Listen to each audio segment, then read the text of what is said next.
હર હર મહાદેવ, જય માતાજી। આજના બ્લોગમાં તમારું સ્વાગત છે। પપ્પા અત્યારમાં દીવાબત્તી કરવા બેસી ગયા છે।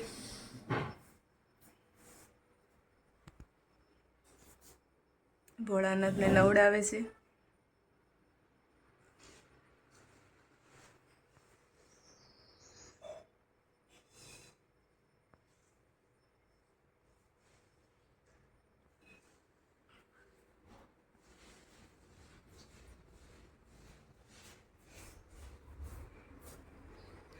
વિધિબેન જો અત્યારમાં સૂતા છે।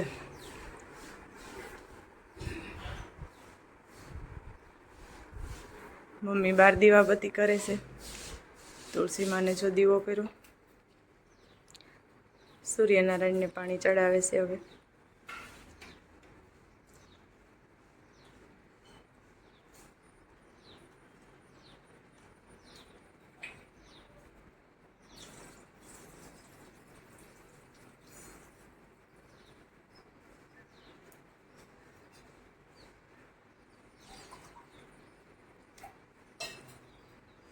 મસ્ત ઠંડો ઠંડો જો પવન છે ને વાદળા આજે બહુ થઈ ગયા, તડકો નથી અત્યારમાં।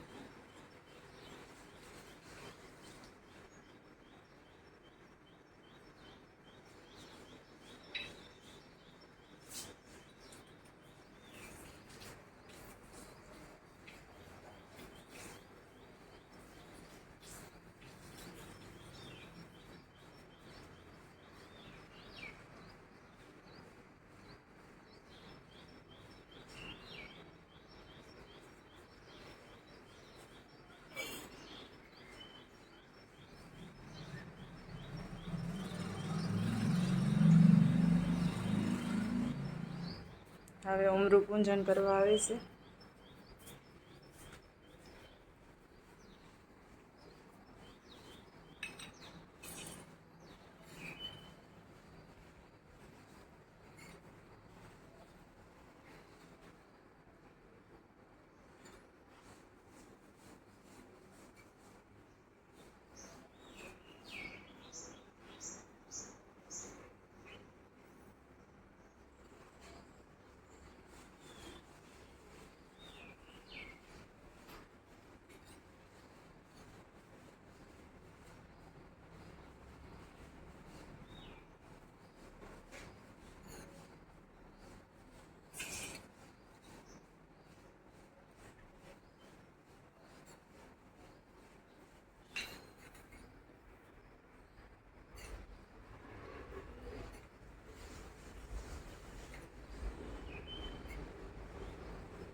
માતાજી હોને હાજર નિર્વા રાખે એવી શુભેચ્છા આપું છું।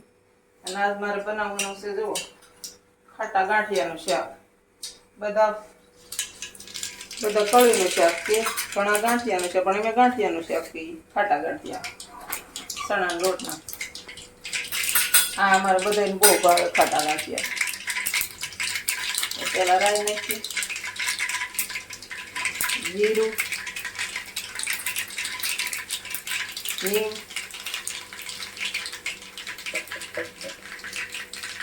પછી જો આ મસાલો કર્યો હતો તૈયાર મસાલો, આ બધું પલાળી દીધું હતું, મરચું, મીઠું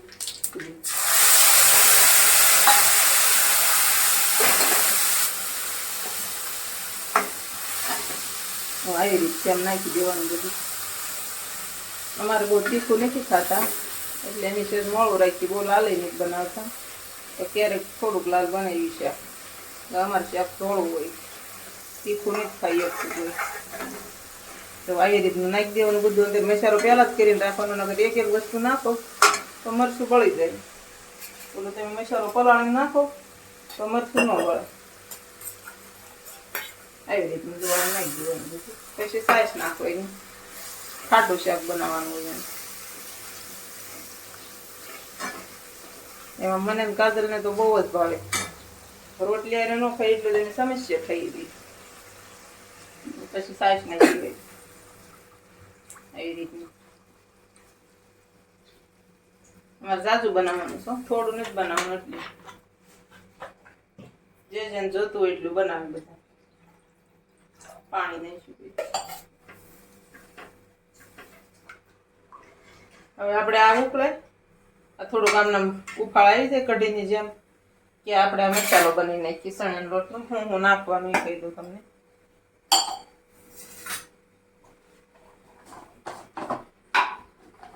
આમાં મીઠું નાખવાનું સ્વાદ પ્રમાણે. કોઈ ખારું ખાતું હોય, કોઈ મોળું ખાતું હોય. બહુ ખારું તો ન ખાતા હોય, પણ ઘણા માર જેવા હોય થોડુંક ખારું ખાય. મારથી ખારું થઈ જાય થોડું. થોડું હિંગ નાખી, હળદર, ધાણા જીરું,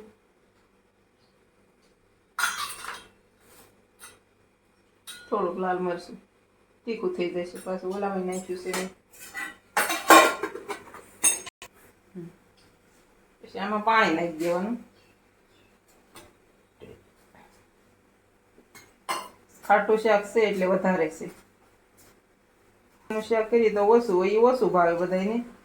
આ લોટના ગાંઠિયા પાડી એ બધાને બહુ ભાવે. ઘણા ઝારામાં પાડતા હોય, આપણે મશીનમાં પાડીએ છીએ ગાંઠિયા પાડવા. જો આવી રીતનું ઉકળી જવા દેવાનું પહેલા, પછી એમાં કળી પાડી દેવાની. જો આ હંસાનો ભરી દીધી છે. આ મશીનમાં નગર બધા છે ઝારેથી પાડે, પછી આમ ઘસે. આવી રીતની પાડી દીધી. જો આવી રીતનું આ પાડીએ તો ગેસ ઘડીક ફૂલ કરી નાખવાનું. ધીમે ધીમે પાડવાની, નકર છે ને લોંદો થઈ જાય બીજી. ઢીલો લોટ રાખી એટલે ઝારા જેવી જ પડે, અને કડક રાખી તો ઘૂસવા પડે. આપણે ઓલા પાડીને સેવના એવી રીતની પડે. પણ મારે આ થોડોક ઢીલો રાખ્યો છે મેં લોટ. ઢીલો રાખી ધીમે ધીમે પાડવાની. નકર બધી ઉપરા પર પડી જાય ને તો લોંદો થઈ જાય, અને ઉકળતી જાય ફૂલ ગેસે એટલે લોંદો ન થાય. જો તો આપણું કળીનું શાક બનીને થઈ ગયું છે રેડી. ખાવું હોય તો આવી જાયજો. જુઓ અમે રહ્યા વાડ છે, વાડ જેગવી છે. જુઓ મેં તારે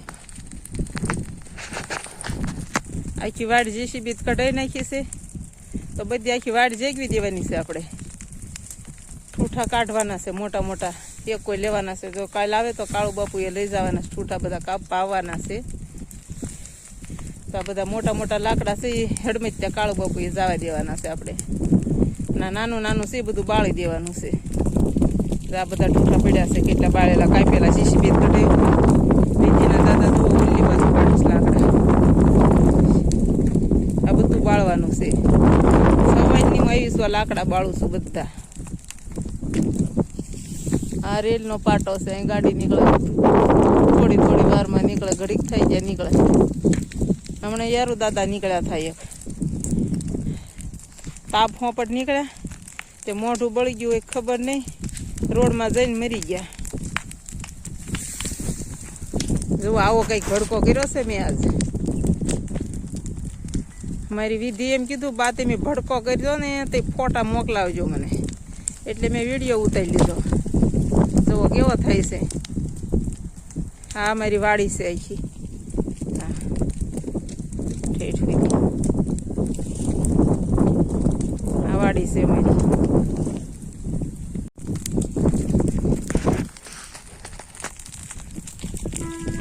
આવું કઈક જગ્યા છે, ગાડી આવે છે હવે.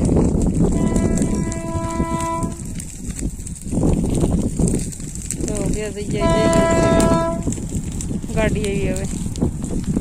આ અમારો રેલનો પાટો શેઢો. જોવાય એવી ગાડી.